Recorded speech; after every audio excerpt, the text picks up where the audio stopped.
The sterile hum of the air conditioning was the only constant in my office, a steady backdrop to the incessant demands of my role as department manager. At 26, I had meticulously sculpted my professional life into a fortress of efficiency and control. Every file was in its place, every deadline anticipated, every potential pitfall identified and mitigated.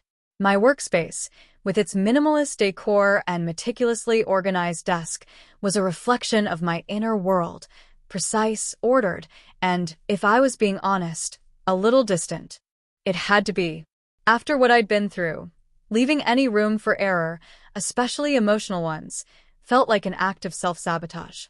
My past, a messy entanglement with a former colleague that had left me with a bitter taste of betrayal and a deep-seated distrust, had hardened me. Love, as I understood it then, was a vulnerability, a chink in the armor that ambitious women like me couldn't afford. So I built walls, brick by emotional brick, and focused solely on career ascension. Competence was my shield, excellence my weapon. That morning, the fortress felt less secure than usual. The source of my irritation arrived promptly at 9, a whirlwind of nervous energy and misplaced items. Clara, 23, fresh out of, well, I wasn't entirely sure what she was fresh out of, given her apparent lack of practical skills. She was our newest junior assistant, and from the moment she walked into the department, she felt less like an asset and more like an impending disaster. I watched her from the glass wall of my office, sipping my lukewarm coffee. She had a way of looking perpetually flustered, her movements a series of small, uncoordinated jerks. Her dark brown hair, which she'd attempted to pull back into a neat ponytail, already had strands escaping around her face, giving her an endearing but unprofessional disheveled look. Her eyes, a striking shade of hazel, were wide and earnest, darting around as if trying to absorb every detail of her new surroundings, yet somehow missing the obvious. Her first assignment, a simple task of organizing client files, quickly devolved into a comedy of errors. A misplaced document here, a wrongly labeled folder there. I observed her during our morning meeting as well. She sat at the edge of the conference table, meticulously taking notes, her head bent in concentration. I noticed the soft curve of her cheek, the delicate line of her jaw, and the way she gnawed on the end of her pen. She seemed so focused, yet when it was her turn to speak, her voice was a quiet mumble, her answers hesitant and often incomplete. By midday, the signs were undeniable. Clara had managed to spill coffee not once, but twice. Thankfully, neither incident involved crucial paperwork, but her sheepish apologies and flushed cheeks only solidified my growing conviction. She also struggled with the office software, fumbling through basic functions, her frustration evident in the slight tightness of her hands as she navigated the keyboard. It was clear she was trying, desperately so, but effort, in my book, wasn't enough if it didn't translate into results. My mind, ever analytical, began to construct the arguments for her dismissal. It wasn't personal, I told myself. It was purely a professional necessity. We needed efficiency, precision, and a team that could hit the ground running. Clara, bless her earnest heart, was none of those things. Hiring her had been a mistake, a lapse in judgment on someone else's part, and it was my responsibility to rectify it. The thought settled in my stomach, a cold, hard knot. I would draft the termination papers first thing tomorrow morning. It was for the best. For the department and for my own sanity. The relentless clock on my office wall ticked past 7 o'clock. The fluorescent lights hummed with a softer intensity now that most of the department had cleared out, leaving behind a silence broken only by the distant whir of the cleaning crew's machinery. I leaned back in my chair, a sigh escaping my lips, as I reviewed the final draft of Clara's termination letter. The words felt cold, precise, and utterly devoid of emotion, exactly how I intended them to be. This was a business decision, purely logical. There was no room for sentiment. My eyes drifted from the document to the expanse of the bullpen outside my office. The desks were mostly cleared, chairs pushed in, screens dark. A sense of quiet finality hung in the air. Just as I was about to reach for my bag, a faint light caught my attention.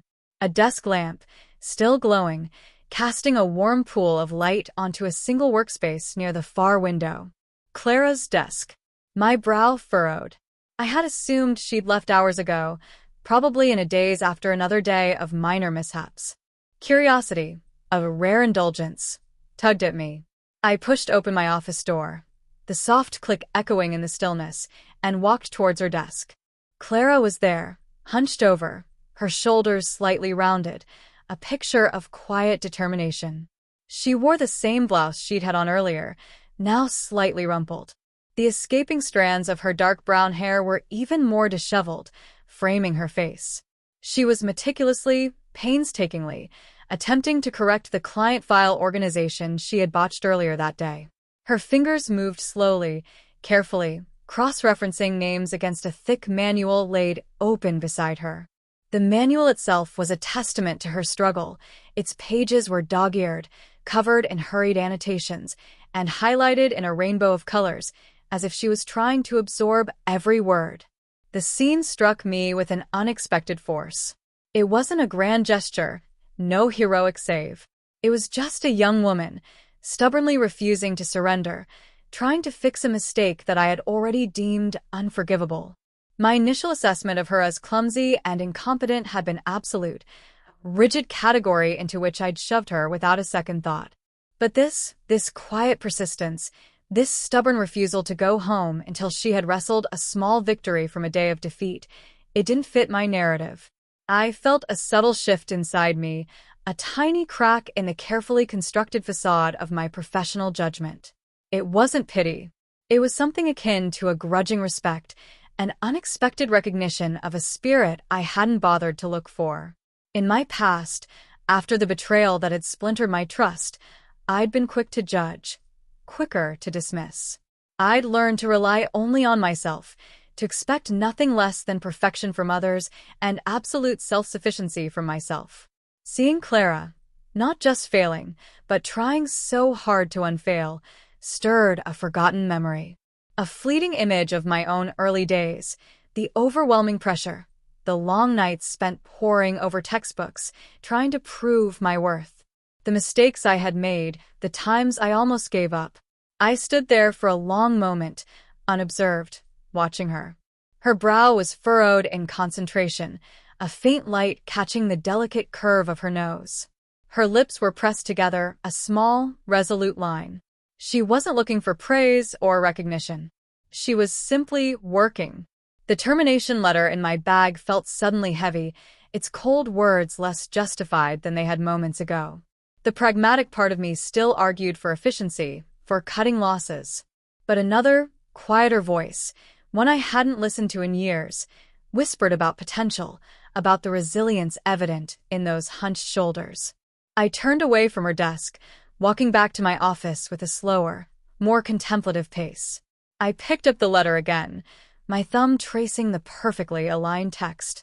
No. Not yet. I couldn't, not after seeing that.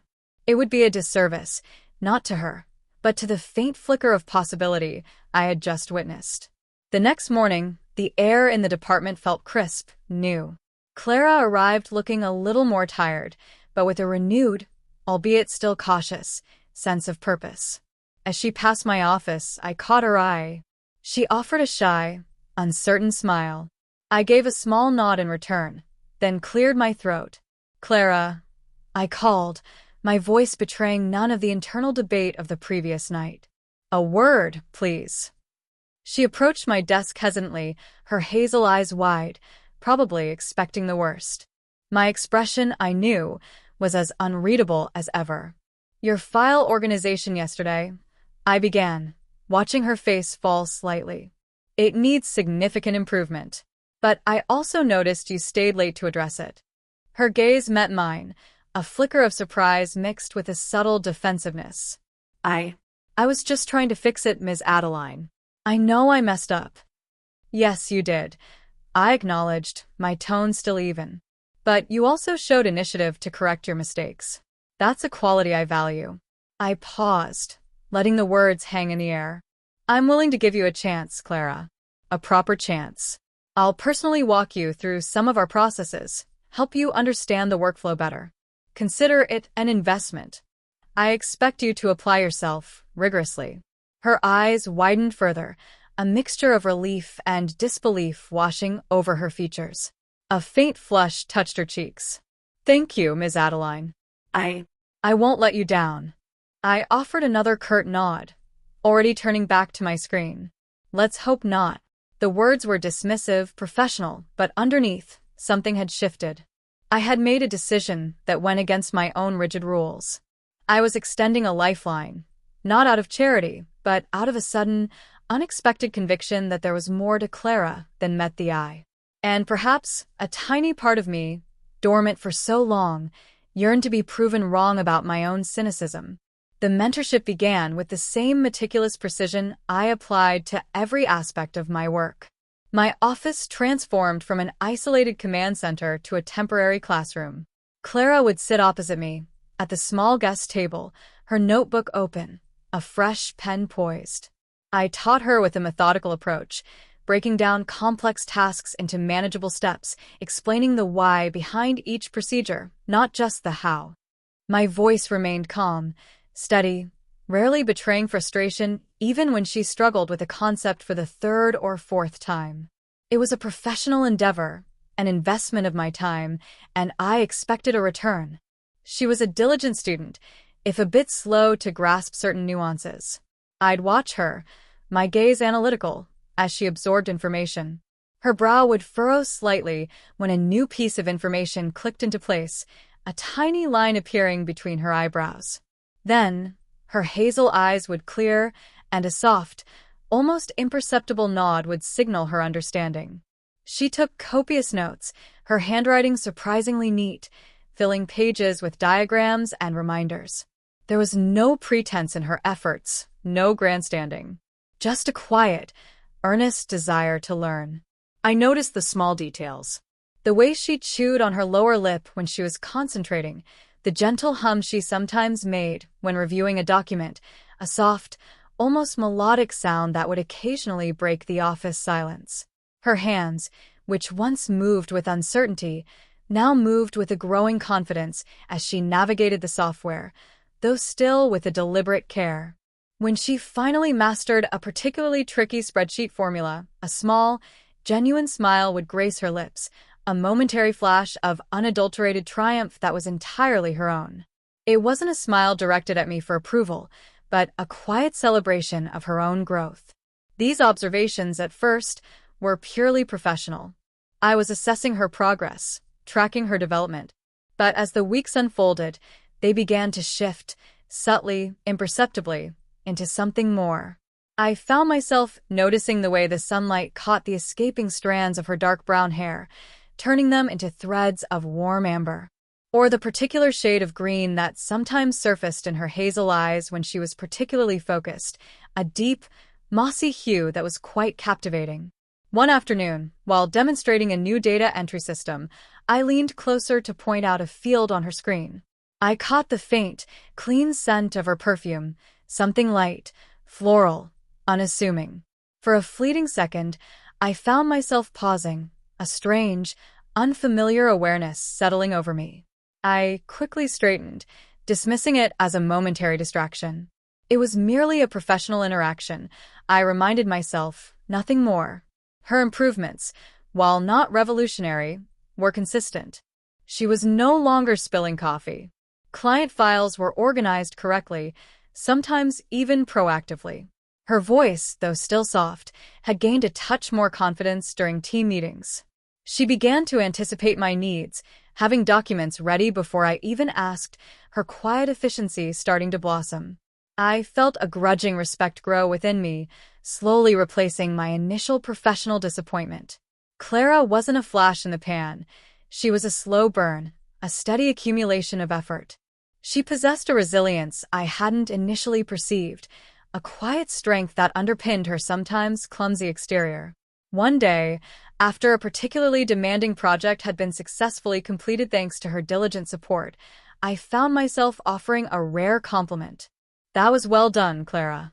Your attention to detail saved us considerable time." She looked up, startled, a faint blush spreading across her cheeks. "Thank you, Ms. Adeline. I just tried to remember everything you taught me. Her gratitude was genuine, unadorned. It warmed a tiny, long-forgotten corner of my heart. The dynamic between us had subtly transformed. It was no longer strictly hierarchical, the cold assessment of a manager evaluating a struggling subordinate. It had become something else, something deeper. The quiet acknowledgement between a mentor and a diligent apprentice, a bridge built on shared effort and a blossoming, unspoken understanding. I still guarded my emotions fiercely, but around Clara, the edges of my armor felt just a fraction softer. It was a change I barely registered, but it was there, a quiet resonance in the meticulously ordered world I had built. The weeks stretched into months, weaving a new tapestry of routine around Clara and me. The sterile office walls, once a boundary, began to feel more like a container for a developing connection. Our working relationship, once so strictly defined by mentor and protege, started to soften at the edges, blurring into something far more intricate. The hum of the air conditioning still persisted, but now it was often punctuated by the low murmur of our conversations, stretching beyond the boundaries of project deadlines and corporate reports. We began sharing quiet moments, initially over coffee during the brief lulls of the afternoon, then later, during the occasional late-night crunches that defined our demanding industry. These weren't grand conversations, not at first. They were about the minor frustrations of the day. A new article Clara had read, a passing observation about a project's nuances. But slowly, imperceptibly, the topics deepened. We moved from professional assessments to shared insights, from industry trends to reflections on work-life balance, and, eventually, to the subtle undercurrents of ambition and aspiration. Adeline, the impenetrable manager, found herself tolerating Clara's presence, then appreciating it, and finally, anticipating it. Clara had a quiet way of listening, a genuine attentiveness that was rare. She didn't interrupt, didn't offer unsolicited advice. She simply listened, her hazel eyes fixed on me, absorbing every word with a gentle intensity. It was a novel experience for me, accustomed as I was to superficial interactions and guarded conversations. Around Clara, the weight of my past, though still present, felt momentarily lighter. One particularly late evening, a thunderstorm raged outside, drumming a rhythmic tattoo against the office windows. We were the only two left, finalizing a critical presentation. The soft glow of our monitors cast long shadows across the empty desks. We had just finished a particularly complex section, and the quiet satisfaction hung in the air. "You know, Ms. Adeline," Clara began, her voice soft, almost swallowed by the rain. "You always seem so self-contained, like nothing ever rattles you." I offered a small, humorless smile. "It's a necessary skill in this field, Clara. Vulnerability is a luxury most can't afford, especially not women who want to climb this ladder." She nodded slowly, her gaze thoughtful. "I suppose so, but it must be lonely sometimes." Her words, so simply put, struck a chord. Lonely. Yes, it was. More than I cared to admit. The quiet sincerity in her voice, devoid of judgment, created a tiny, safe space in the storm-swept office. And in that space, an unexpected confession began to form. My voice was low, steady, carefully modulated, but the effort to keep it so was immense. There was a time, I started, looking out at the rain-streaked cityscape, when I wasn't so self-contained. I believed in trust, in shared ambition. I invested everything, personally and professionally, into someone I worked closely with. I paused, the old bitterness a faint, metallic taste on my tongue. He used it. Used my trust, my ideas, my vulnerabilities, to advance his own career. Left me with nothing but shattered trust and the realization that relying on anyone, especially a man in this cutthroat environment, was a mistake. I didn't go into the painful details, the late-night arguments, the quiet betrayals, the way my heart had felt like a hollowed-out shell. But the essence of it, the profound lesson I had learned, was there. So no, Clara. I don't rattle easily anymore. I learned my lesson. Don't trust easily. Don't give away your power. especially not to someone who might see you as a stepping stone. My voice, despite my efforts, held a raw edge, a subtle hint of a past pain that still lingered beneath my composure. Clara didn't offer platitudes. She didn't say, "I'm sorry," or "you'll find someone else." Instead, she simply listened, her hazel eyes reflecting the dim office lights, her presence a quiet anchor in the stormy night. She reached across the table, not to touch me, but to simply shift a stray paper closer to me, a small, almost unconscious gesture of care.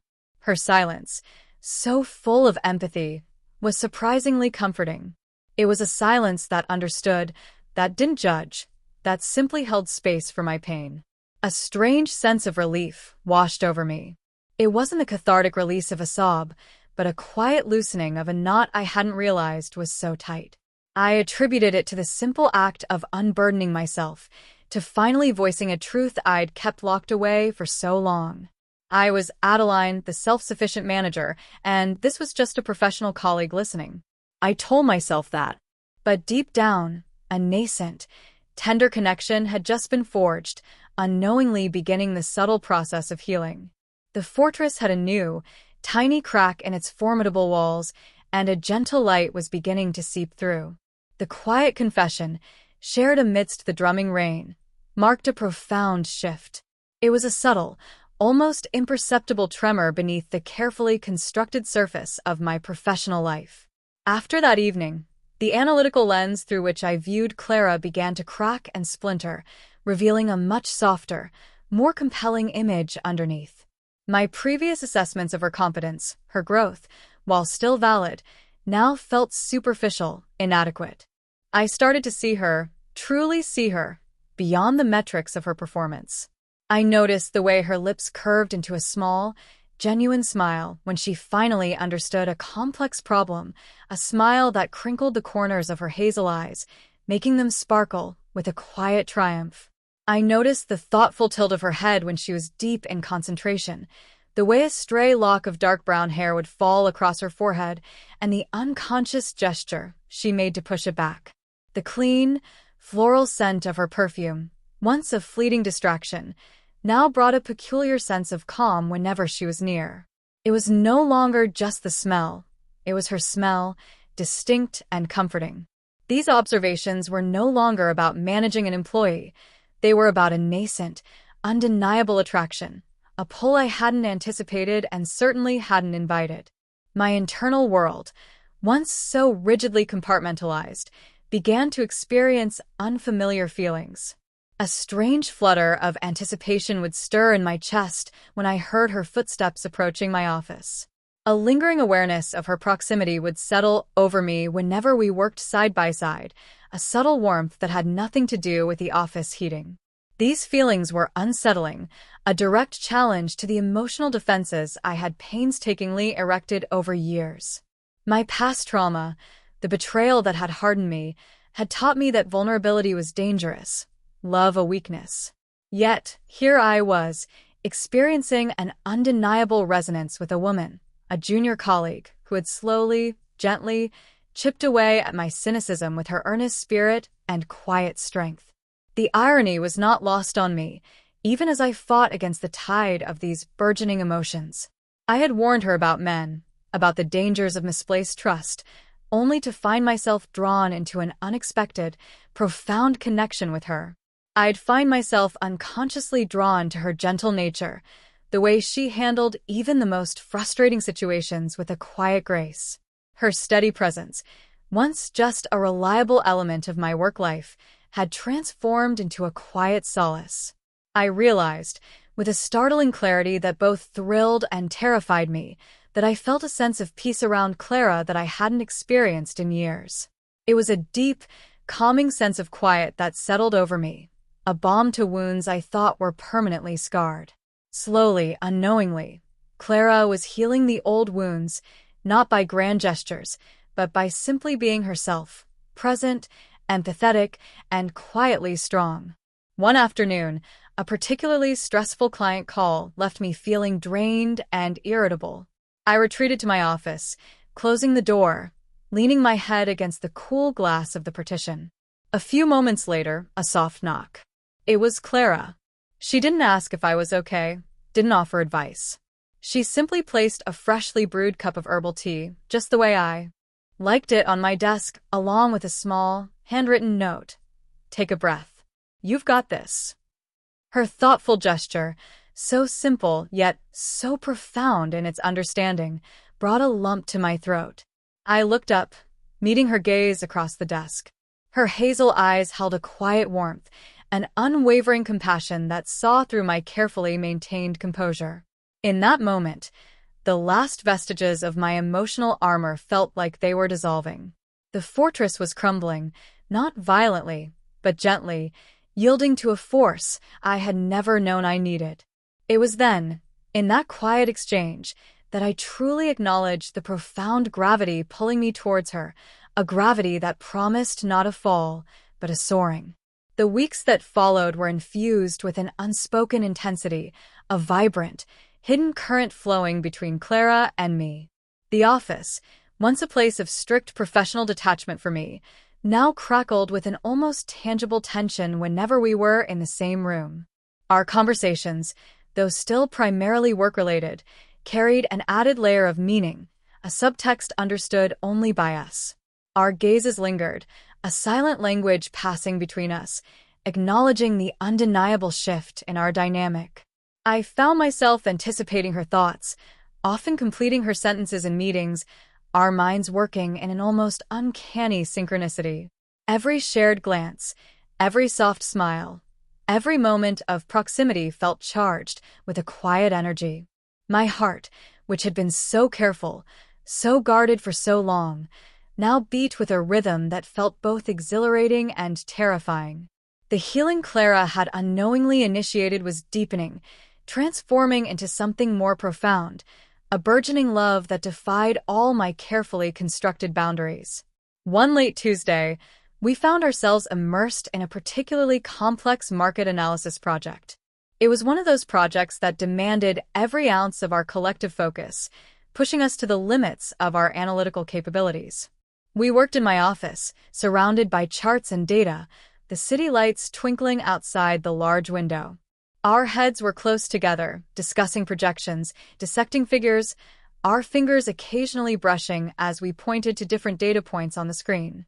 There was a natural flow to our collaboration, an effortless teamwork that felt profoundly right. We challenged each other, supported each other, and in doing so, forged an even deeper understanding. The project culminated successfully, the final report delivered with only minutes to spare before the global deadline. The relief that washed over us was immense, a shared triumph that settled in the quiet aftermath. The hum of the computer, the distant city sounds, filled the sudden void of intense concentration. We leaned back in our chairs, a profound sense of accomplishment and shared connection filling the air, almost tangible in its warmth. I looked at Clara, truly looked at her.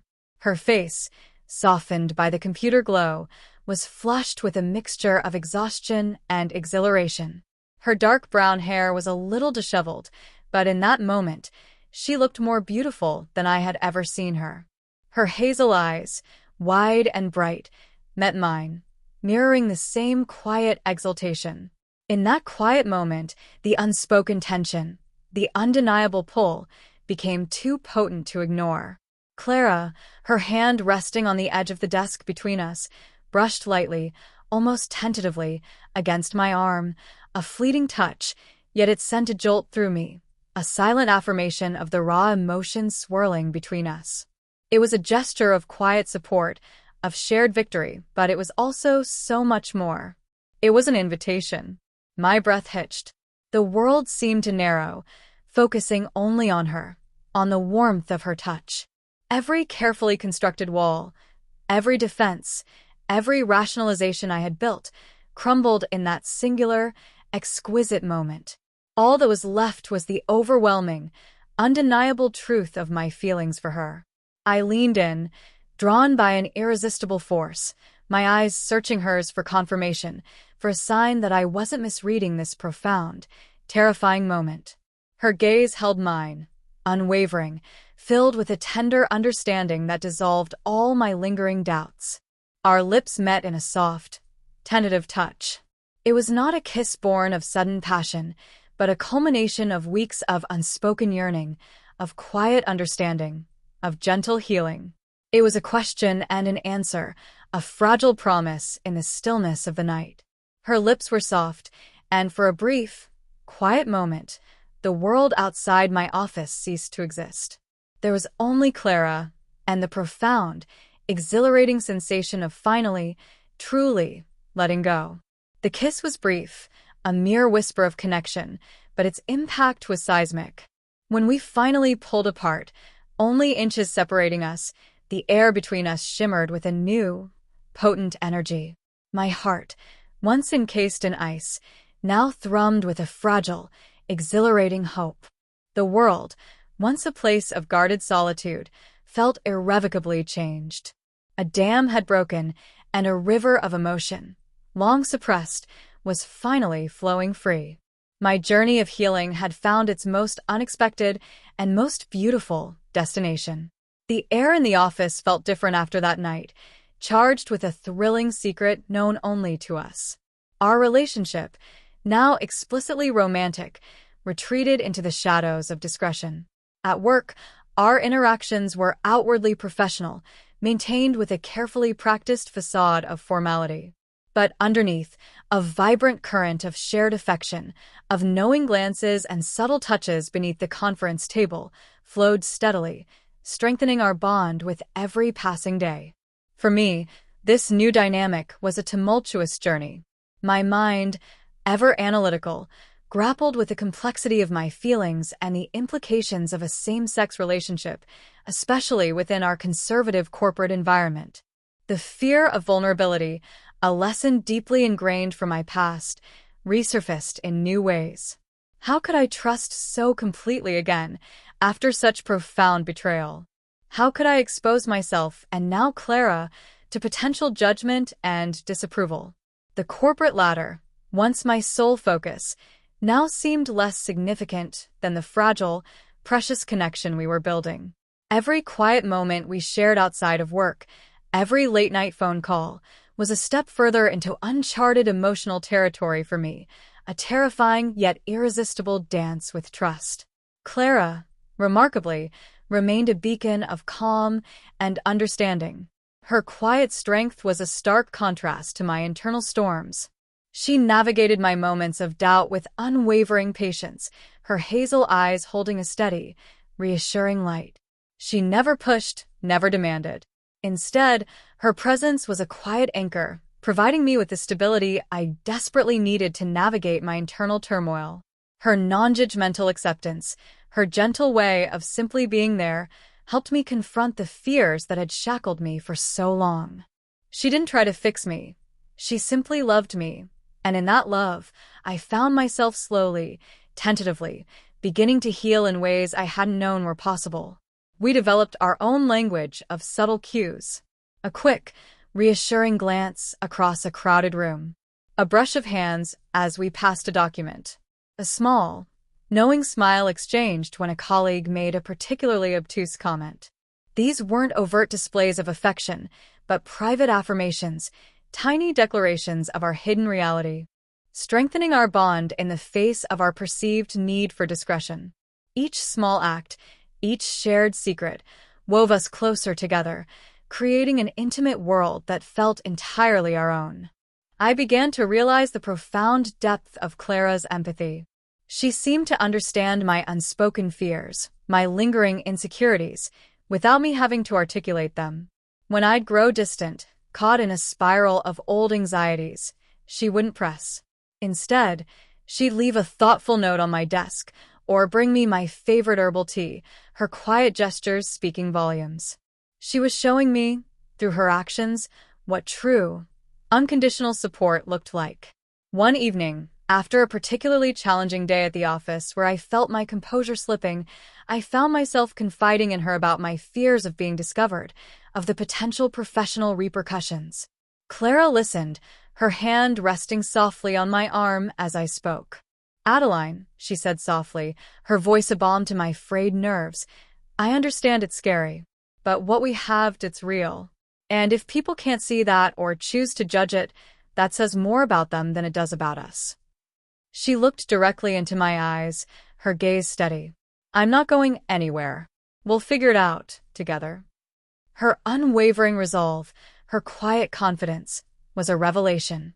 In her, I saw not just a lover, but a partner, someone who would stand by me, not just when things were easy, but when they were hard. It was in those quiet moments, those shared vulnerabilities, that I started to truly understand what it meant to be healed by love. It wasn't a dramatic cure, but a gentle, persistent mending of a heart I thought was broken beyond repair.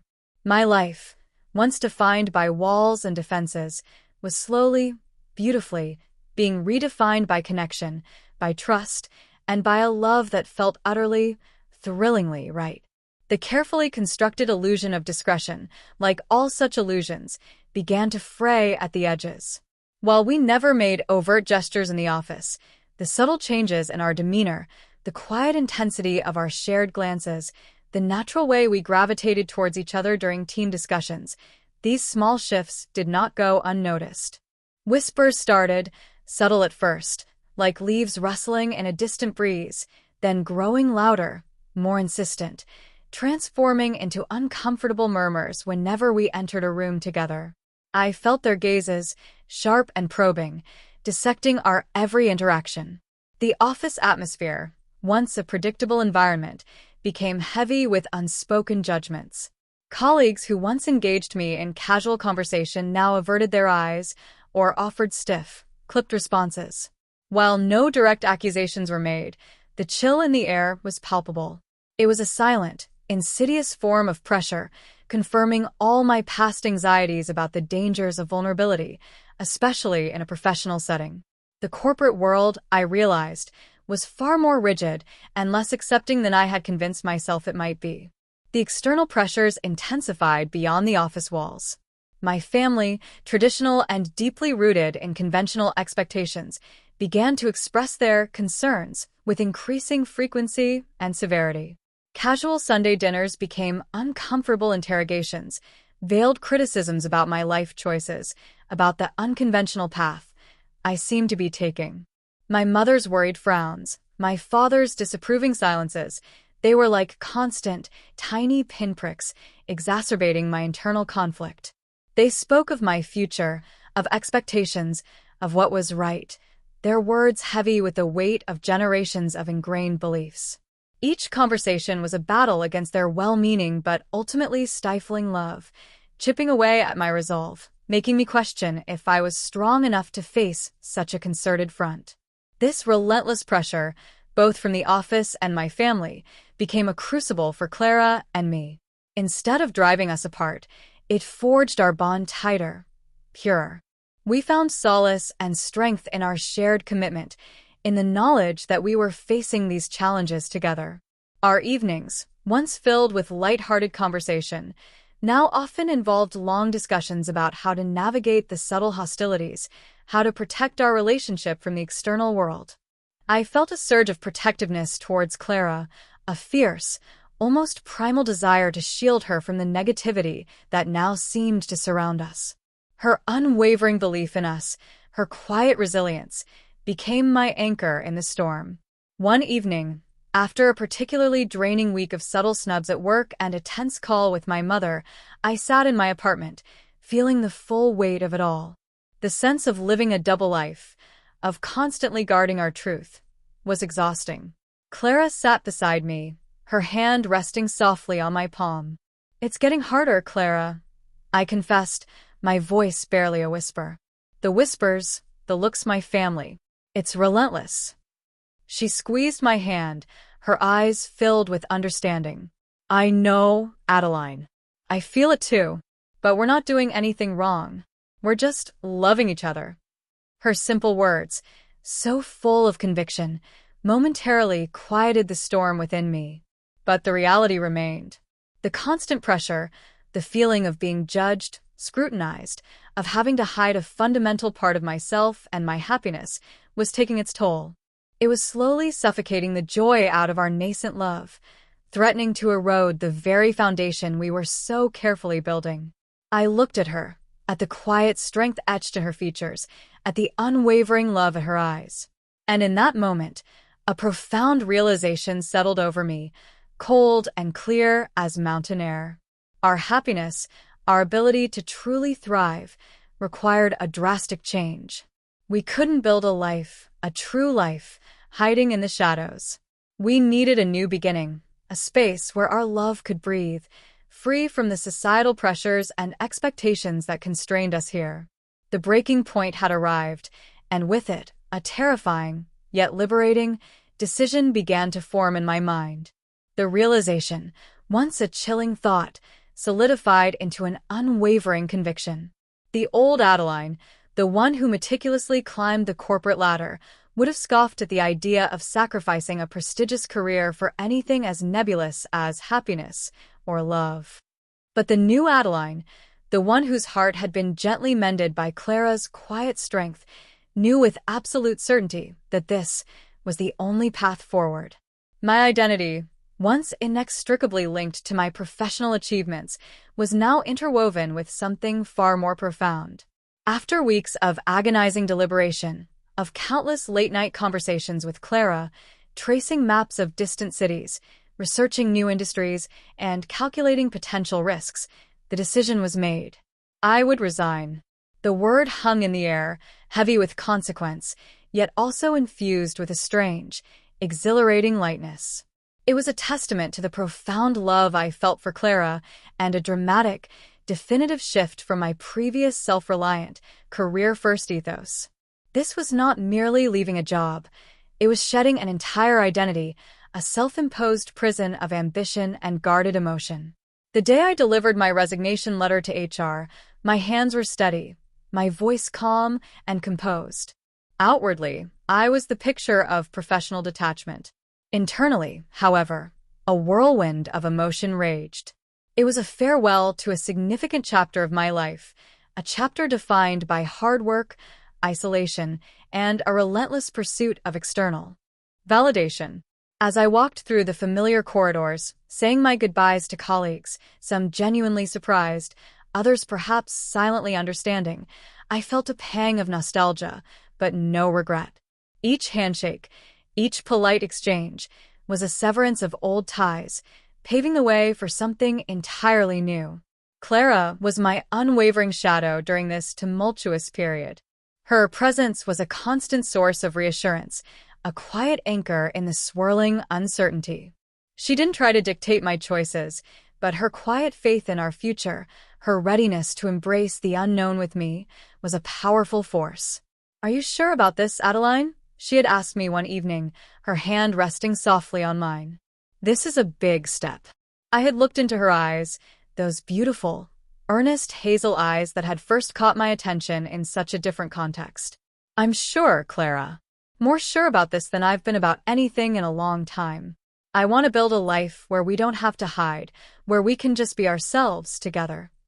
Her smile, then, was one of pure, unadulterated hope.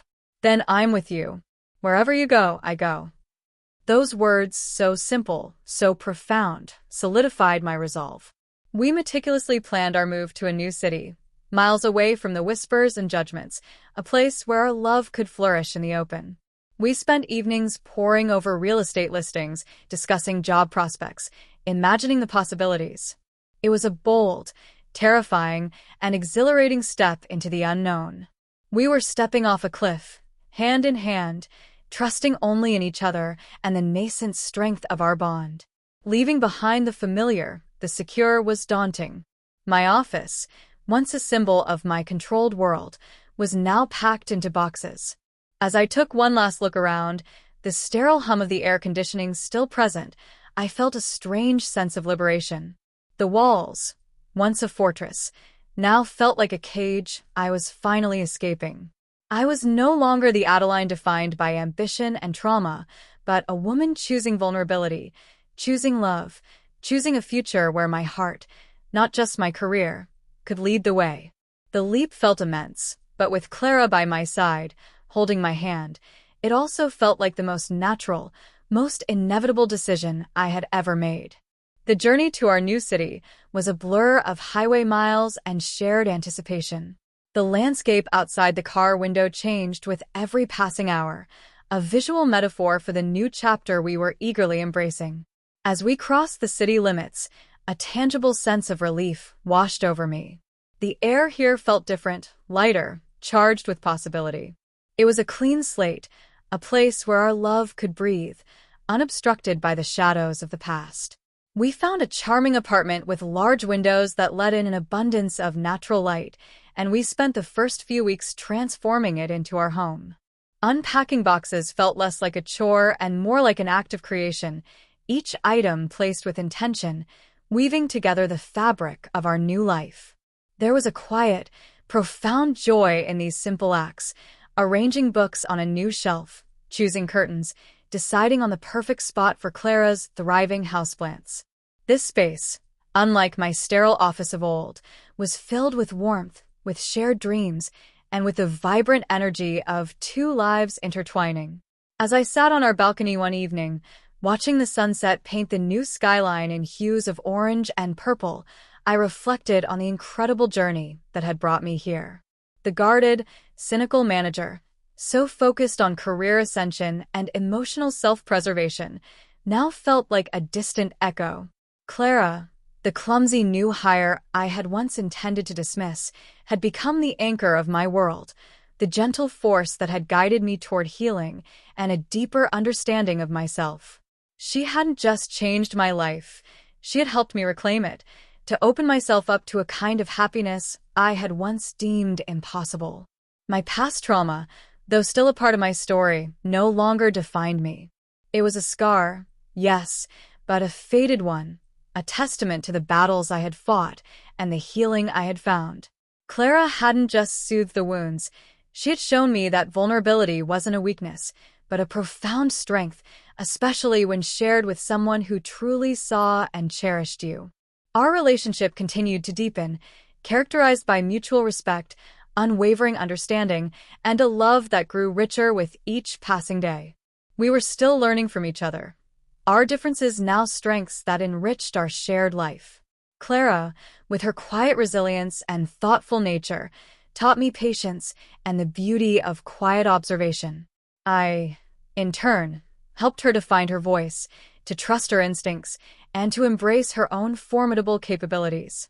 We were two distinct individuals, yet together, we formed a complete, harmonious whole.